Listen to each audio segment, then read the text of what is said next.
আজ মঙ্গলবার মহানায়ক উত্তম কুমারের ৯৬তম জন্মদিন। ১৯২৬ সালের ৩ সেপ্টেম্বর উত্তম কুমার কলকাতায় জন্মগ্রহণ করেন। তার প্রকৃত নাম অরুণ কুমার চট্টোপাধ্যায়, পিতার নাম সাতকড়ি চট্টোপাধ্যায় এবং মা চপলা দেবী। ৩ ভাই বোনের মধ্যে উত্তম কুমার ছিলেন সবার বড়। কলকাতার সাউথ সাবারবান স্কুল এসএসসি পাশ করে তিনি গোয়েলকা কলেজে ভর্তি হন। কলকাতার পোর্টে চাকরি নিয়ে কর্মজীবন শুরু করলেও পরে আর পড়াশোনা এগোয়নি। তার চলচ্চিত্র জীবন ৩০ বছরের।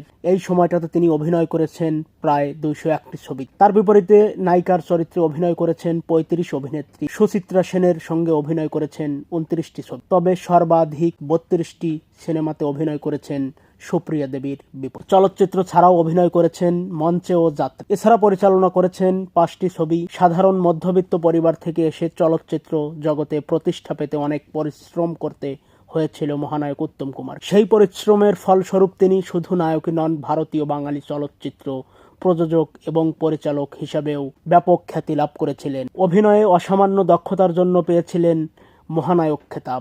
আজ এই মহানায়কের ৯৬তম জন্মদিনে ভক্ত, শুভাকাঙ্ক্ষী, চলচ্চিত্রের সঙ্গে জড়িত সকলেই তার জন্মদিনে শুভেচ্ছা সহ তাকে বারবার স্মরণ করেছেন।